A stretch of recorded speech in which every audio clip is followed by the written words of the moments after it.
खुलुमबाय गोजोन्थों जिसुआ बाख्नाय जाथों अनदायग्राफोर दिनै जों बे डिभाइन रिट्रिट सेन्टार केट्रियाव गोबां जोहोलाव सिख्लाफोरखौ लोगोसे लानानै मर देन 200सो फोथायारि जोहोलाव सिख्लाफ्रा थांनाय 21 थारिखनिफ्राय लानानै नैबे जुलाइनि 2025 मायथाइनि 21 लानानै 24 थारिखसिम प्रग्रामखौ रिट्रिटनि गेजेरजों जोङो इसोरनि बोरखौ मोननो हाबाय दा बेनिखायनो आंबो दिनै बे ज्योति प्राइम मिनिस्टारनिफ्राय जे अनदायग्रा बियादै फिसाफोर आरो माखासे फंबायफोरखौ आंनि गोसो मैखुनजों बिथांमोनखौ आङो बरायनो लाबाय अब्ला नोंसोर साफ्रोमखौबो आं दे बरायबाय दे गोजोन्थों जोबोर गोजोननाय मोन्दों बेबायदि फिसाफोरखौ बेबायदि फिसौफोरखौ बिसोरबायदि बियादैफोरखौ आङो बे जायगायाव लोगो मोनफैनानै मानोना बे जायगायाव आंबो फादारजों जाय बे केट्रिनि डाइरेक्टर मान गोनां फादार थमासआ जेरै जोंखौ साफ्रोमखौबो लेंहरबाय आरो बे जायगायाव आंखौबो आलासि महरै सम सम फादारफोरखौ सिस्टारफोरखौ हेफाजाब होनो थाखाय इसोरनि रावफोरखौ बोस्रांनो थाखाय बिथाङा आंनो खाबु होदों आरो बेनिखायनो बिथांखौबो हामबाय होयो दा अनदायग्राफोर बे समाव आं दिनै बे डिभाइन रिट्रिट सेन्टाराव जोहोलाव सिख्लाफ्रा फैनायाव दिनै माबायदि गोजोननाय मोनखो आरो दिनै बेनो फार्स्ट ना आगोलाव मालाबा फैखांबाय बिथांमोना आं फारि फारि सोंनाय जागोन आरो बिथांमोना गाव गावनि जिउआव गोजोननायखौ माबायदि मोनगोन बिथांमोना गाव गावनि मतामतखौ गावसोरनि गोरबोनिफ्राय खुगा बेरखांनायखौ नोंथांमोना लासै लासै खोनादों बे समावनो गिबियावनो आंनि खाथियाव थानाय जाय गिलबार्ट बिथांखौ आङो सिगाङावनो बरायनो लाग्रोबाय दे गोजोन्थों बेनिफ्राय आदसा गिलबार्ट नों बे जायगायाव फैनायाव नोङो दिनैनि फार्स्ट ना आगोलावबो फैखांबायमोन आरो नोङो दा बङाइगाव डायसिस ना तेजपुर डायसिस ना डिब्रुगड़ डायसिस आरो बबेबा डायसिसनि माबाफोर नोङो बिबानाव दङ नामा बेखौ एसे बुंनो हागोन नामा दे आरो नोंनि नाम जायगाफोरखौ जोंनो मिथिहोग्रोदो जोंनि मानगोनां जोंनि ब्रादार दैमालु आं बिथांखौ हाजासे हामबाय हामबाय होयो जे बे समनि बे खाबुखौ आंनो होनायनि थाखाय दा बेजों लोगोसे दिनै आं गोबाङानो खुसि मोन्दों बे डिभाइन रिट्रिट सेन्टाराव फैनानै आरो आं बेजों लोगोसे बे डिभाइन रिट्रिट सेन्टाराव आं दिनै जों खनथाम जाबाय आं 2024आव खनसे फैदोंमोन ओमफ्राय आं नैबे 2025आव दिनै जों खनथाम जाबाय दा बेजों लोगोसे आङो जोंनिनो बङाइगाव डायसिसनिनो जोंनि YCS इउथ कमिसननि आं सासे डायसिसियान दैदेनगिरि दा आं गोबाङानो बे प्रग्रामाव फैनानै आं गोबाङानो खुसि मोन्दों मानि थाखाय होनोब्ला जोंनि बेसेबां दिनै जोंनि बे बर' कमिउनिटिनि गोबाङानो जोंनि इउथ्स जोंनि कमिटिनि लाइमोनफ्रा एक्टिभ आरो गावनि लिडारशिप क्वालिटियाव दङ बेजों लोगोसे गोबाङानो जों मिथिगौ जों रिट्रिट्सफ्राव फैयोब्ला जों गोबाङावनो जों हिलिं रिट्रिट्स जोङो प्रेजेन्ट वर्शिपफ्रावहाय जोङो नुयोब्ला गोबाङानो गावनि हामजानाय गावनि हिलिं आरो गावनि टेस्टिमनि आरो गावनि गोबाङानो मोनसे बायदि बायदि गावनि हामजानायखौ नुयो ना बेजों लोगोसे जोंनि गेजेरावबो जोंबो जानांगोन बेफोरबायदिनो जोंनि जिउआवहाय दा बेजों लोगोसे जोंनि गोबाङानो जोंनि लाइमोन कैथलिक फरायसाफोर दङ गोबाङानो जोंनि बे बुहुमावबो बर'फोर दङ जोंनि आरो बायदि बायदि गुबुन माबाफोर दङ रिलिजियासफोर दङ दा बेजों लोगोसे बेफोरबायदिनो जोंनि ख्रिस्टियान कैथलिक इउथ्सफोरखौ आं दिनै नुदों ना मोनसे जास्टिस दङ गावनि गावनि जिउआवहाय आरो मोनसे लिडारशिप क्वालिटि दं आरो आं दिनै नुदों गोबाङानो जोंनि इउथ्सफ्रा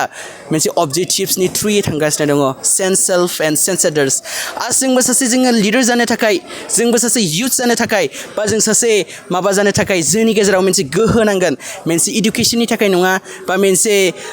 गोरों थाखाय नङा बा मोनसे इन्टेलिजेन्टनि थाखाय बे लिडारशिपआ सोरजियाखै लिडारशिपआ बे मोनसे बानाय जानायसो आरो बे मोनसे जोंनि संसाराव जोनोम जायाखै बे मोनसे जोंनि संसाराव बे लिडारशिपआ मोनसे दाजानाय सोरबा मानसिजोंबो बे बुहुमाव दाजादों जेरैबायदि जोंनि गेजेराव दिनै बे लाइमोन कैथलिक फरायसाफोरनि एस'सिएशना 1990आवहाय दादोंमोन मोनसे वर्कार्स मोनसे माबायावहाय दा बेफोरबायदिनो जोंनि गेजेरावबो जोंबो जानांगोन सासे लिडारशिप क्वालिटि दा जों लिडारशिप जानो थाखाय जों मा जानांगोन जों गावनो सोलायनो हानांगोन अब्लासो जों गुबुनखौबो जों फोसाबनो हागोन बेनो जोंनि गेजेराव जोंनि लिडारशिप क्वालिटियाव थानांगोन आरो जों लिडारशिप क्वालिटियाव थायोब्लासो जोंबो जानो हागोन आरो बेजों लोगोसे जों बयबो ना जों जानांगोन सासे लिडार आरो जों जानांगोन सासे दैदेनगिरि बे नङा जे जोंल' नङा ना जोंनि गेजेराव जों मिथिगौ जोंनि बर'फोरनि गेजेराव जोंनि गेजेराव जोंनि लिडार्सफ्रा गोबाङानो खम जोंनि लिडारशिप क्वालिटि फिउचार लिडार्स जागोन मानसिफ्रा गोबाङानो खम स्पेसियेलि जोंनि बे नर्थ इस्टआवहाय जोंनि बर'फ्रा जोंनि माबाफ्रा गोबाङानो जोंनि गेजेराव खम सासे लिडारशिप जानो थाखाय सासे लिडारशिप क्वालिटियाव दैदेनगिरि जानो थाखाय गोबाङानो खम 100%आव दाबो 10% 5%ल'आनो सासे लिडारशिप क्वालिटियाव दङ बाट आंनि अनजाग्रा बिदा फंबाय बिनानाव लोगोफोर दिनै आं बे रिट्रिटआव फैनानै नुफैदों जोङो दिनैहाय आरो दिनै आंनि बे अनजाग्रा जोंनि केन्डिडेट्स पार्टिसिपेन्ट्सफोरखौ आं नुदों जोंनि बे इयुथ्सफ्रा जोंनि बे लाइमोनफ्रा दिनैहाय एक्टिभ नों सासे दैदेनगिरि जानो हागोन बेनिखायनो आं दिनैहाय बे ज्योति मिनिस्ट्रि नायग्राफोर आंनि लाइमोनफोर आंनि बिदा फंबाय बिनानाव लोगोफोर आरो बेजों लोगोसे आंनि आइ आफामोन जा जों दिनैहाय जोङो दैदेनगिरिया जों बयबो जानो हागोन जों बयबो सासे दैदेनगिरि जानो हागोन नाथाय जोङो अननानैहाय जोंनि अनजाग्रा बिदा फंबाय बिनानाव लोगोफोर जों गियोब्ला जों लाजियोब्ला जों माबायोब्ला जों संसाराव मालाबाबो आगान सुरलांनो हाया बेनिखायनो जोंनि गेजेरावहाय जोङो मालाबाबो जोंनि इडुकेसनखौ नायनाङा जों मालाबाबो जोंनि इन्टेलिजेन्सखौ नायनाङा इसोरा नोंनो सोरजिना हरदों बेनिखायनो जों बेखौ जों खामानि मावनो हानांगोन नोंनि जानो हागौ नोंना इडुकेसन गैया जानो हागौ नोंना माबा गैया नाथाय इसोरा सोरजिना हरदों बे सोरजिना हरनाय इडुकेसनखौहाय बे सोरजिना हरनाय नोंनि माथाखौहाय मेलेमखौहाय जों अबाव गारनांगोन जोङो इसोरनि खामानियाव गारनांगोन इसोरनि लामायाव गारनांगोन बेनिखायनो जोंनि अनजाग्रा बिदा फंबाय बिनानाव लोगोफोर आरो आं खनसे खावलायबावो जों सासे जस्टिस जानांगोन जों सासे लिडारशिप जानांगोन आरो जों सासे इयुथ लिडार जानांगोन बेनिखायनो आं दिनै नोंथांमोनखौ साफ्रोमखौबो आं बेखौनो खावलायबाय जिसुआ बाख्नाय जाथों जेसेबां अनदायगाफोरजों दा बे समाव गिलबार्टनिफ्राय जों गोबां बोसोनफोरखौ मिथिनो मोनबाय दा आं फारि फारि एसे एनैब्लाबो बिथांमोननिफ्राय माखासे बेहाय फैनायनि गुबै थांखिखौ लानानै सोंनाय जासिगोन आदसा नोंनि नामा मा नाम एसे बुंनो हागोन आरो बबेनिफ्राय आरो नों बाहाय फैनानै मा सोलोंखो एबा माबायदि जिउआव गोजोननाय मोनखो ना माबा मोनसे जिउआव सोंलु दंबायो दे बुंनाय गिबियाव जिसुआ बाख्नाय जाथों जिसुआ बाख्नाय जाथों आंनि फैनायनि बेयाव मिनिङा जाहैबाय थांनाय बोसोराव आं खेबसे फैबाय बेजों खेबनै जाहैबाय आङो आं बेवहाय गोबां इसोरनि बोरखौ आङो नाजावनो होननानै आं बेयाव गावनि थांखि जिउ खुंलांनायाव माबोरै लाइमोन सेंग्रा बैसोनि लाइफआव माबोरै दावगालांनो माबोरै गावखौहाय साक्सेसफुल खालामनो थाखाय आं बेयाव फैनाय जादोंमोन थांनाय बोसोरावहाय जेब्ला आङो प्रेयारावहाय जेब्ला हिलिंआव थादोंमोन आथारेसनावहाय बे समाव जिसुआ आंजों नुजानानै आंखौ दांफैदों बेनिखायनो आं हामबाय होननायजों गोबां आंनि थांखिफ्रा जाफुंदों आंनि न'खराव खुंलांनायाव आङो मोजां जादों एबा आंनि लामा हान्थिनायाव जोबोद मोजां जादों आरोबाव आं बेयाव फैबावगोन होननानै आं बिराद हांखुर जानानै आङो बेवहाय खेबसे आरोबाव नैबाव फैबावनाय जादों बे डिभाइन रिट्रिट केन्ट्रि नों जे आगोलाव फैनायनि उनाव आरो बे जायगायाव फैबावनि खार'ना इसोरखौ हामबाय होनो इसोरखौ हामबाय होनो आं फैदों आरोबाव आं बेयाव गोबांनो आंनि आरोबाव थांखिफोरखौ आरोबाव आं बे बोसोरसे आरो जुग जुगनो माने इसोरा जेरैसिम दैदेनलाङो बेसिम आं इसोरनि अननायखौ मोननानै माने मोजांनो इयुथ जोहोलाव जानानै फैनानै नोंनि गोसोआव माबायदि मोनखो बिराद गोजोननाय मोनदों आंनि जिउआव गोबां इसोरनि बोरा फैदों गोबां इसोरनि अननाया उसिख्लायदों बुंस'नो हाया ओरैबायदि गोजोननाय बुंस'नो हाया दा नोंखौ आं सोंनोसै दा नोंनि गोजोननायखौ जोबोद जोंनोबो मिथिबाय नोंनि गामि एबा जायगा बबे फारिस बबे डायसिसनि एसे बुंनो हागोन आं बङाइगाव डायसिसनि आरो फारिसा सराइबेल फारिसनिफ्राय गामिया मा गामि गामिया दुमबाजारनिफ्राय न'खराव बिमा बिफा दंना गैया न'खराव बिमा बिफाफोर दङ नोङो न'खराव गिर्जा प्रार्थनाफोर दङ दा न'खरावथ' जोङो गैया खिन्थु आं पार्सनेल खालामनाय जायो अब्ला नोंनि बे फोथायनायजोंनो नोंनि न'खरनि गासै आइ आफामोनखौ नोंनि फंबायफोरखौबो नोंनि बिनायजों नोंनि आर'जजोंनो न'खराव ज' खालामनो हागोन बेखौनो जोङो आसा खालामो बेनिखायनो सासे मोजां जोहोलाव जानानै नोंनि पारिसखौ आरो नोंनि डायसिसखौ नोंनि गामिखौ नोंनि मण्डलिखौ नोंनि न'खरखौ नोङो मोजाङै लाबोगोन बेखौ गेदेर बाथ्रा बायदि हामबायसै गोजोननाय थाबाय दा बे समाव आरोबाव ना नोंनि नामा मा नाम आरो बबेनिफ्राय आरो नोङो दिनै बे रिटेकआव फैनाया दासो ना गुबुन दिनावबो मालाबा फैखांबायखौसो बुंनो हागोन गिबियाव खुलुमबाय गासिबो भिडिअ नायग्रा बिथांमोननिसिम आंनि मुङा सिमांसा बसुमतारी आङो आंनि आंगो गामिया जाहैबाय रानिपुराव आरो आं थाइजौबारि मण्डलि जोंनिया जाहैबाय गुरुबासा पेरिस डायसिस अफ बङाइगाव आङो बे रिट्रिटआव फैनाया दिनैजों खननै जाबाय मानोना आं थांनाय बोसोरावबो रिट्रिटआव फैदोंमोन आं थांनाय बोसोरावहाय गोसो गैयि बायदि फैदोंमोन खिन्थु ओमफ्रायो थांनाय बोसोराव जेब्ला गोसो गैयि बायदि फैदोंमोन अब्ला जेब्ला जोंनि प्रग्रामा स्टार्ट जायो अब्ला आं गावखौनो जेबो थाल मोनाखै आंनि जेब्ला आं गोसो गोरा लानानै फैदोंमोन ना जेब्ला आं बे प्रग्रामा स्टार्ट जाजेनो अब्ला आंनि गोसो गोरा जानाया गासिबो बायग्लिलांजोबनानै आंनि गोसोआ गुरै जादों आरो इसोरनि फारसे आं गोसो होदों आरो आं बेखौनो हामबाय होनो जे जोंखौ इसोरा अननायजों जोंखौ लेंहरबाय गावनि बारियाव दिनै जोंखौ गावनि फिथाइ सामथाइखौ जानो लेंहरबाय जों बिदिनो जोंनि ख्रिस्टियान लाइमोनफ्रा जोङो इयुननि लाइमोनफोरखौबो जों दैदेनलांनांगोन मानो होनोबा जोंनि बे खेथ्रियावहाय जेनाखि जोंनि रिट्रिट सेन्टार बेवहाय जोंनि जेनाखि रिट्रिट जायो बेवहाय जों इसोरनि इसोरनि बोरखौ जों जोब्रोङै मोननो हायो मानो होनबा बेवहाय जोंनि थाखाय जोंनि पार्सनेलि बिनाय जायो आरो जोंनि थाखाय जोंनि फिउचाराव जों माबायदि जालांनांगोन इसोरखौ माबायदि फोथायनांगोन जों बिनि थाखाय गोबांथार बोर आरो आशीर्बादखौ आरो फोथायनायखौ मोनो बेनो आदसा बेनिफ्राय गोबां माखासे मानसिया बबेबा मोनसे प्रग्राम जायोबा ईदनि प्रग्राम जायोब्ला जों रिट्रिकआव थाङा खिन्थु मोनसे जानो हागौ माबा मोनसे कनभेनसन एबा इन्जयमेन्ट एबा जोङो रंजा बाजानि थाखायबाल' थांगोन खिन्थु जोङो आत्मिनि थाखाय रिट्रिकब्ला जों थाङा होननानै गोबां माखासेनिफ्राय जोङो बाथ्राफोरखौ खोनायो थारैनो बे बाथ्राया मोजां ना गाज्रि जाखो एबा जोंनि थाखाय नंगौ ना नंखाय जाखो जेनेबा माखासे मानसिफ्रा बुंनो नागिरो जों रिट्रिकआव थाङा खिन्थु ओरैनो माबा मोनसे बे जायगायाव माने मोनसे सेमिनार टाइप बादि मोनसे प्रग्राम बाइबेलनि सम सम बुंनाय नाथाय जिउआव सोलायनायनि रिट्रिकनि गेजेरजों बेखौ रिट्रिक होनब्ला खायसे बायो थारैनो नों मा बुंनो सानो बिनि सोमोन्दै थारैनो जोंनि ख्रिस्टियान लाइमोनफोरा बांसिन इन्जयमेन्टखौ लुबैयो नंगौ थार बियो नाथाय जों इन्जयमेन्टखौ लुबैनानै जोङो गोदोसोनानै थानो नाङा मानो होनबा जोंनि लाइफआव जों माबोरै चेन्ज खालामनो हायो जोंनि लाइफआव जों माबोरै इसोरखौ फोथायनो हायो जों फिउचाराव माबोरै जों गुबुनफोरखौ मोजां खालामलांनो हागोन नैबेनि बागै साननानै जों रिट्रिकआव बाहागो लानांगौ मानो होनबा जों रंजानायजोंल' जों इसोरखौ खुलुमनो हाया मानो होनबा जों समावहाय नोंनि गोसो गोरबो गासिबो बायग्लिनानै जों दुखुआव थायो समाव जों मानो होनबा जोंनि न'खरफ्राव गोबांथार खैफोदफोर फैयो नों बे समाव नों इन्जयमेन्टजों जेबो खालामनो हाया मानो होनबा जोङो इसोरनियाव बिनांगौ जायो बे समाव जों रिट्रिकआव फैनांगौ आरो रिट्रिकआव फैयाब्लाबो जों न'आव गावबा गावनि न'आव रजारिखौ खालामनांगौ आरो इसोरनियाव बिनांगौ जों माबोरै जों फिउचारखौ माबायदि नायलांनांगोन जों इसोरनियाव फोथायनानै बिनांगौ जोबोद मोजां दा बेयो जोंनि गेजेराव मोजांखौनो जानो होबाय दा बेनिफ्राय जोंनि गेजेराव नों बबेनिफ्राय आरो मा बेनिफ्राय नों मा बुंनो सानो जेनेबा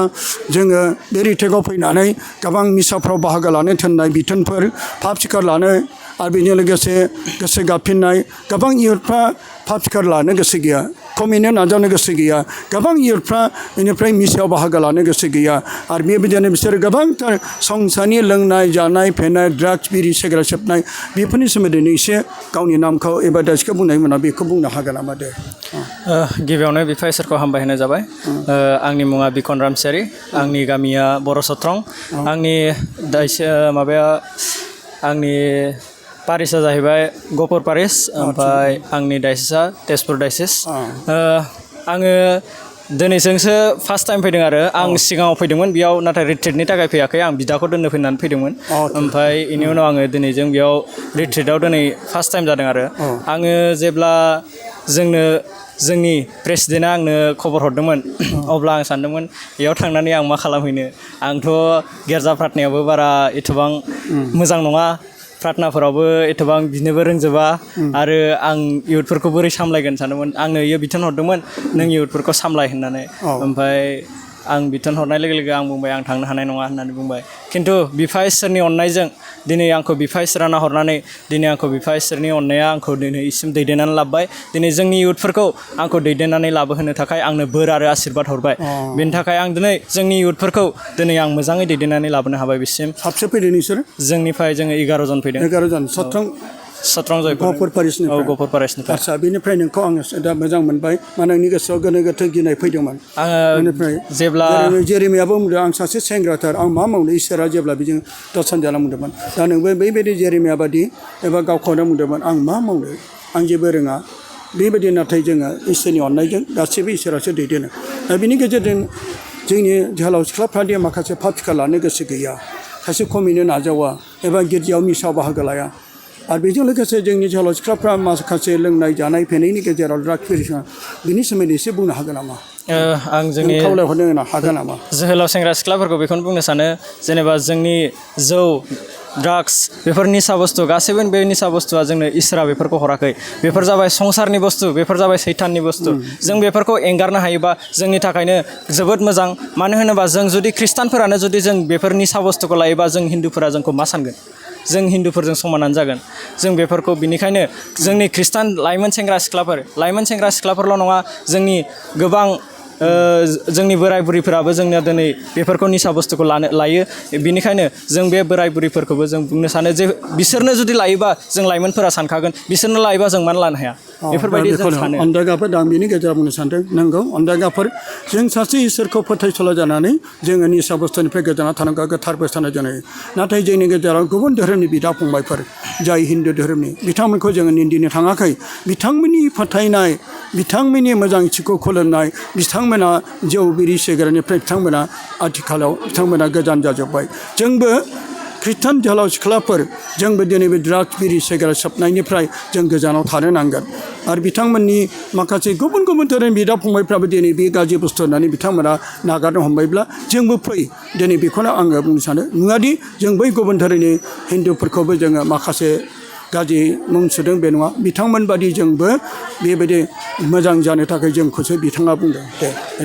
बेनि थाखाय आङो जोंनि दा लाइमोन सेंग्रा सिख्लाफोरखौ बुंनो सानो जोङो प्रार्थनायाव नांथाबबाय थायोबा जों जुदि गिर्जाफोराव फैनानै जों जुदि प्रत्येक देवबारावनो जों जुदि गिर्जा हाबनो हायोबा जों जुदि मिसा बलिदान बावनायफोराव जों जुदि बाहागो लानो हायोबा नोंथारगौ इसोरखौ जों मोनगोन आरो नुनो मोनगोन नोंसोर गावनो इसोरखौ गावनो अनुभब खालामनो हागोन जे आंनियाव नोंगौ दिनै पबित्र आत्माया दिनै आंजों दङ होननानै नों गावनो अनुभब खालामनो हागोन नों गावनो मोन्दांथि मोनगोन नों गावनि रोङैफोरखौ नों गावनो रोंनाय मोनगोन नों जेखौ नों सिगाङाव मावनो बायोमोन बेफोरखौ दिनै नों मावनो बागोन आंनि एक्सपिरियेन्सजों दिनै आङो बेयाव फैनो गोसो गैयामोन अब्लाबो आं फैबाय फैनानै आं फार्स्ट दिना सानदोंमोन माला गलांगोन मबाइलखौ जों मानो जमा होनो आं बिदि सानदोंमोन नाथाय आङो जेब्ला मबाइलखौ जमा होनानै आङो जेब्ला प्रार्थनायाव नांथाबबाय अब्ला आङो मिथिबाय आं दायो आं गासिबो बावजोब्बाय आं दायो सानबावदों दिनै माने एफा थाब जोबखो आं सानदों आरो थाबावनो मोनबा आरो गाहाम मोनबावगौमोन आं दिनै बेखौ लुबैदों आं दिनै बेखौ सानदों गोथार जिउआ दिनै आंखौ नाहरदों आंनि जिउआव फैदों दिनै गोथार जिउआ जोबोर रंजाथाव अनजागा जोहोलाव सिख्लाफोर दिनै जोंनि जाय बियादै फिसाया गोबांथार गावनि जिउआव मोनदांनायखौ होबाय बेनिखायनो जोंबो बिदि जानाय दा बेनिफ्राय जोंनि गेजेराव दंबायो सानै दे माबो नों बबेनिफ्राय फैदों आरो मा नाम आरो बेनिफ्राय नों जिउआव बहाय फैनानै मा सोलोंखो नों एसे जोहोलाव सिख्लाफोरखौ आरोबाव खावलायहरनो हागोन नामा दे नोंनि नाम आरो बबे जायगानि दे आंनि नामा हृदय रिजयस दैमारि आङो तेजपुर डायसिसनि आरो उदालगुरि आम्बागाव पारिस आरो उदालगुरि डिस्ट्रिक्ट गामिया हाग्रामारि दे नोङो बे दिनैसो फार्स्ट ना गुबुन दिनावबो फैबा आरो गुबुन जायगाफ्राव बहाबा रिटिकफोर मोनबाय नामा आरो दिनै बे रिटिकआव बाहागो मोनना नोंनि जिउआव माबायदि माबा सोलोंबाय नामा बेखौ एसे बुंनो हागोन ना नैबे दिबान खेत्रि बेयाव आं फैनाया 2023 आव आं फार्स्ट खेब फैनायमोन ओमफ्राय गोजोननाय मोन्दों नामा बेखौ एसे बुंनो हागोन दे आं बेयाव फैनानै आं बहुद गोजोननाय मोनबाय आरो आंनि सोलेराव थानाय गोबां बेराम आजारफोरखौ आं सोखानायखौ मोनबाय आरो आङो आंनि जे फेट आरो बेखौबो आङो एसे जौगानाय मोनबाय आरो बांनाय मोनबाय नों गोजोननाय मोनदों बे जायगायाव फैनानै दे हामबाय आं दानिया जोंनि गेजेराव नानि नोंनि नामा मा नाम आरो बबेनिफ्राय नों माबायदि फैदों नोंनि गोसोआव माबायदि मोन्दों बेखौ बुंनो दे आंनि मुङा आलिसा दैमारि गामिया हाग्रामारि बेनिफ्राय नों सासे जोहोलावजो जानानै नोंनि लोगो सिख्ला एबा नोंनि फरायनाय एबा गासै फोथायरिफोरखौ नोङो एसे खावलायहरनो हागोन ना नों जेरै बाहाय गोजोननाय माबायदि मोन्दों ना दाबो गोजोननाय मोनाखै बाहाय फैनानै जिउआव गोजोननायखौ मोनदोंना मोनाखै बेनिफ्राय नोङो एसे खावलायहरनो हागोन नोंनि गासै लोगोफ्राबो बे जायगायाव फैनानै जाहाथे जिउआव गोजोननायखौ नों बायदि मोननो थाखाय दे बुं नों माबायदि सानो गोजोननायखौ मोन्दोंब्ला नोंनि लोगोफोरखौबो बाहाय फैजानो लुबैयो नामा जेब्ला बे रिट्रिटआव बाहागो लाजानो लुबैयो नामा आरो जोंनि जोहोलाव सिख्लाफोरखौ जिउआव गोजोननायखौ लानो मोननो लुबैदोंब्ला रिट्रिटआव बाहागो लानायखौ नों हामजायोना हामजाया संसारनि मानसिफोरजों बैसोरजों लोंनाय जानाय फेनाय गोबांथार जोंनि जोहोलाव सिख्लाफोर गोदोलांबाय सिख्लाफ्राबो ड्राग्स जायो दा बिरि सिगारेट सोबो दा नोंसोर बिसोरखौ मा लुबैदोंलाय गारजानो लुबैना बेखौनो बाहायबाय थानो लुबैयो दा नोंनि गोसोआव बेखौ लुबैदों नों जेरै नोंथ' बेदि निसा बुस्थु लाया दा नोंनो फरायगासिनो नामा आं सेकेन्ड इयार एग्जाम होनानै दोनबाय दे नों दा जिउआव बाहाय फैनानै माबायदि मोनखो मोजां मोनदों मोजां दे नानि आं नोंनाव सोंनोसै नोंनि नामा मा नाम आंनि मुङा सुजिमा दैमारि आं आम्बागाव पारिसनिफ्राय फैदों ओमफ्राय नोंनि जिउआव माबायदि मोनदों नोङो बाहाय फैनानै आङो गिबि खेबावहाय बेयाव फैदों देग्लाय आं फार्स्टआवहाय बेयाव फैनो गोनो गोथो जादोंमोन नाथाय आं दायो बेयाव गोनो गोथो जादोंमोन आं नाथाय बेयाव फैनानै दायो जोबोद गोजोननाय आरो रंजानाय मोन्दों गोजोननाय मोन्दों नोङो न'खराव गिर्जा प्रार्थना दंना गैया नोंसिनाव गैया अब्ला नोङो मा सानो न'खराव नोङो गिर्जा प्रार्थनाखौ दैदेननो गोसो दंना गैया आइ आफामोनखौ लानानै न'खर ज' गिर्जा खालामनो गोसो दंना गैया नोङो बेहाय फैनानै नों सासे दा देरफुनाय नोङो बेनिखायनो नोङो दा फरायगासिनो नामा ना फरायनायखौ गारबाय आङो सेकेन्ड इयार फरायदों सेकेन्ड इयार फरायबाय थादों दायो फरायगासिनो दा बेनिफ्राय नोंथ' गिर्जा प्रार्थना रोंना रोङा रजारि सानो रोंना रोङा रोंगौ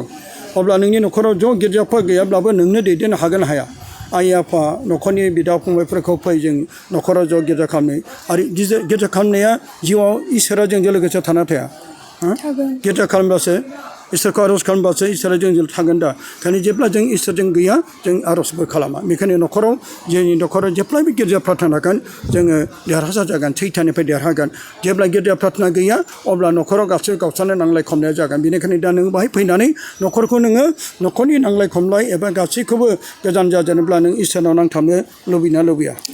बेनिफ्राय गोसो जादोंना जायाखै आइ आफामोनखौबो न'खरनि मानसिखौबो नों लुबैना लुबैया दे अब्ला अनदायगाफोर बे समाव जों गोबांथार जालावसिखानिफ्राय बे समाव दान्दिसे सोंनायखौ मोनबाय ओंखायनो खेबसेबाव बे समाव जाथि प्रेमि मिनिस्ट्रिनिफ्राय आंनि गोजोननायखौ बावहरबाय गोजोनथोंसै हामबाय खुलुमबाय